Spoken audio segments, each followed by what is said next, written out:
Hey, it's Joe. My wife was gone for several days, so I'm on daddy duty. So you may see kids running around in this video. So I felt like shooting a video. It's been a couple days since I gave you something, and so since I've been Mr. Mom the last few days, I haven't been working much at all. But I did spend some time today contacting people individually for my upcoming show on Monday. So it's the first show with the band. It's on Monday at 9 p.m. at Springwater, which is this cool little dive bar in Nashville. Black Keys shot a music video there. It should be a lot of fun. But as you probably know, the whole self-promotion thing it's tricky. It's difficult. It gets at all your insecurities, right? Why would I want to bother these people to give their time and money to come see me play my music? It feels, you got those voices saying, oh, you're so full of yourself. So there's a little bit of that going on because it is the first show, and I'm making a point to reach out individually to people. There's a Facebook event page. I've invited some specific people through that, but I'm not blasting everyone about it all the time, which is what so many people do. I realize, especially with a local event, it makes sense to just invite people that you know are local. So I've probably sent a couple hundred emails at this point. That's probably exaggeration. 50 to 100 emails and texts to just individual friends saying, hey, my band's playing their first show on Monday. It'd mean a lot if you could come. And part of that is so that I can get a decent number of people there so I can then go to the next couple of venues and say, hey, first show here, it's, the venue could only hold 150 and we put 100 in there or something like that. So that is part of its strategy so I can get into some of these bigger venues and connect with other bands and things like that. So there's some strategy there.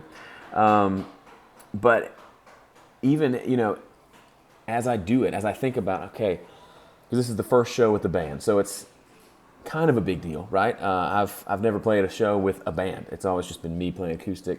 And so it's aside from the band I was in high school, but of my own music, my stuff, I've only made the albums. I've never actually played them out. So, of course, this is all kind of spawned from I want to play Ryman Auditorium. I want to get to the Ryman. And you get there, first you got to have music, and then you got to have albums, and then you got to have an audience. And so I'm in that final mode of building an audience. And I'm really thankful because I have things like Home Studio Corner to pull from, and I know a lot of people here in Nashville, and so far I'm getting a decent response from people who will be at the show. But just realizing, I don't know, I guess if you're watching this and you're a musician and you're in a band and you've been booking shows for a while, I feel like maybe I can empathize with you a little more because it's a different game, right? It's not what it used to be, and trying to figure out how to make this thing work is interesting. And I don't know how many people are going to show up on Monday.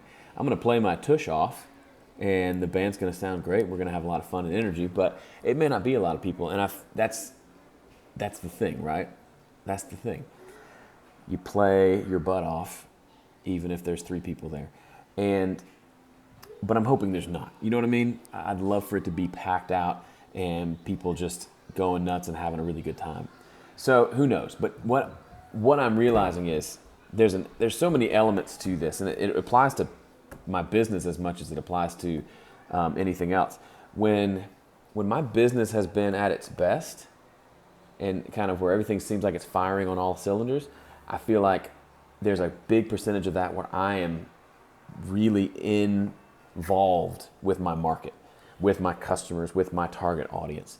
The times where I feel like it has waned or dwindled or where it just feels disconnected and not quite right are times when I'm withdrawn and I'm isolated from them. It's more of a me versus them thing where maybe I'm doing things and I'm hoping that they respond to these things that I'm doing to bring in business or grow whatever it is I'm trying to grow. But there's this temptation to, hey, could I automate this? Could I get this software with this other thing tied together so that I don't have to interact with people? You want to automate being a human. And while automation is great, and there's a place for that, and I use it in certain aspects, whenever I try to not be me and to not have relationships with people, whether it's my customers or my friends or my wife, whenever I withdraw and isolate, things get bad. So there's an element of me going out into all my relationships that I have, especially with like friends and acquaintances around town. And I have to say, hey, I'm asking for something from you. I would love for you to come to my show. Could you tell your friends? There's an element of doing some of that, and having gone through a bunch of those emails this morning, and I'll do a bunch tonight, there's an element of, whew, now I want to go hide because I'm putting myself out there. So if you are afraid of putting yourself out there, and maybe, this might sound arrogant, maybe you look at me as someone who puts himself out there, and you think I've got all this courage because I do things like a 50-song challenge, and I do things like roadtotheryman.com where I say bold things like I want to play the Ryman. Let me tell you the reason I do those things. Because I've had little tiny moments of courage where I've done something, I've thrown the website up and I've told the world. And then afterwards, I freak out. Because I know myself. I know how, hello. Hi. What you doing? You hungry? Okay, we'll do dinner in just a minute. I'm shooting a video. I know, huh? This is pizza. That is a piece of pizza, yep. It's a little old. I wouldn't eat it. It's a little cold. Yeah, don't eat that one. I'll get you some in a minute. Anyway, I know myself, and I put myself out there just a little bit, then it scares the crap out of me. And it never goes as it's supposed to go, but there's some power to bringing other people in. There's power to telling the world what you're going to do. There's a sense of commitment that comes with it, and a sense of I got to figure this out, and a sense of here I go. I'm going to email everyone I know in Nashville and say, hey, I would love for you to be at this show. And part of my brain is thinking, well, what are you going to do with show number 2, dummy? You've already emailed them all. And I'm thinking, I don't know. Maybe email different people, or maybe try a different approach. But for me, this first show is what I'm focusing on. We're going to play our butts off. We're going to play good music. I'm going to do everything I can between now and then to get people there. But I'm also not going to be so beholden to it that my identity's wrapped up in the number that shows up. Will I be disappointed if 3 people come? Yes. Will I be surprised? Maybe a little bit, but not really. Because that's just part of the deal, right? That's just part of the story. You got to do some things poorly along with doing some things well. And I tend to, and you can probably relate to this, I tend to focus on, can I only do things that I do well? Is that possible? So I'm 32 years old and I'm playing my first show with a band. Because what I do well is writing songs and recording them and putting out albums. I feel like I've put out three or four really good albums over the last seven years or so. But I've played a handful of shows, and those have been writers' nights where I play a couple songs to a crowd of people eating barbecue. You know what I mean? Not to downplay those, but I've never stepped out and said, here's my band, here's me, come listen to my music, because I think my music is good and I think it brings value to the world. But man, that Joe doesn't come out very often. I feel weird just saying that just now to you. I feel like, no, let's just call quits on this and just make albums in your studio and send out one email to people saying, to my email list and say, hey, I've got an album. If you'd like it, go listen to it, and then just be done. And that doesn't feel right. You know what I mean? It feels like I was made for something more. Was I made to play the Ryman? I don't know yet. It just would be awesome. And here's something that's interesting. And I don't know if I've talked about this before. When I was sharing with a friend, Brian, he was kind of asking questions about why I wanted to play the Ryman, trying to get underneath what's behind that. And I thought, as we kind of started that conversation, I thought, yeah, I know where this is going to go. It's going to get to a point where he's going to say, or I'm going to say, I want all the praise. I want people clapping, standing, cheering for me and my music. And there's a little bit of that in there, I think, for every musician, right? Because we're performers. But it was interesting, as he asked questions and we kind of dug deeper into it, turns out the word praise never even came up. It wasn't even on my radar. What was shocking was I long for this sense of connection that you can't get any other way than playing music. If you're a musician, you've experienced this in some way, whether it's you playing with one other person and something magical happens, or you're playing with a band, or you're leading worship and something special happens with the combination of the people on stage and the people in the congregation and the music and all that. There's this sense of connection that happens when you play music. And I feel connected to myself, if that makes sense. I feel connected to God, but I feel connected to the musicians that I'm playing with. There's this thing that happens when you're having fun. It doesn't have to play all mellow romantic music. It's just playing a big rock song with a lot of energy. I feel connected to Tim Horsley and Joel Bazaar and Frankie and Spencer Holloman and Scott Johnson. When we play those songs together, I feel connected to them. You know what I mean? So there's an element of wanting that. There's also an element of connecting with the audience. I write songs, hopefully, that are real and can connect to people, whether it's a serious song or a fun song or a song that makes you go,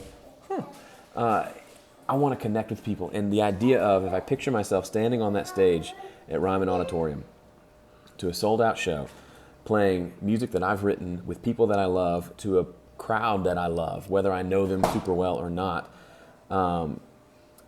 that to me just seems like,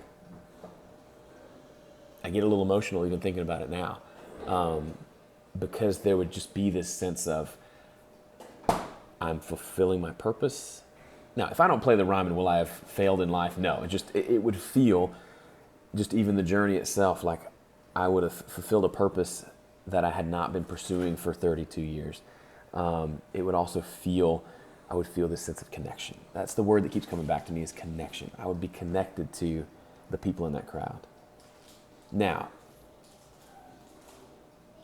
I don't know. You ever been to a show and you just feel really connected to the artist? You may not even know them. You may have never heard of them, but through the chain of events that got you to the show, you just feel connected to them. I've experienced that. And for a long time, when I would hear good musicians, I would have this sense of jealousy and almost rage that I wasn't doing it. And it's really immature, and especially in college, I had that a lot. I wouldn't go to shows because they would be good, and I would think, I'm not playing shows. I'm a piece of crap. And they'll just be angry, and I'd have to leave. But now, I've matured a good bit past that, and I can hear a good show, and I just have this longing.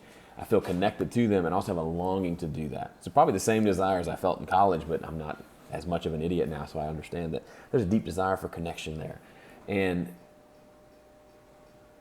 that connection just is a big chunk of what drives me. At the same time, it's what scares the crap out of me, because when you connect with someone, you're vulnerable, right? If I play for you a song about a broken relationship, or about failing, or about how I'm more focused on what I get out of things than giving, which are a lot of the songs I'm going to play on Monday night, that's me being vulnerable somewhat, right?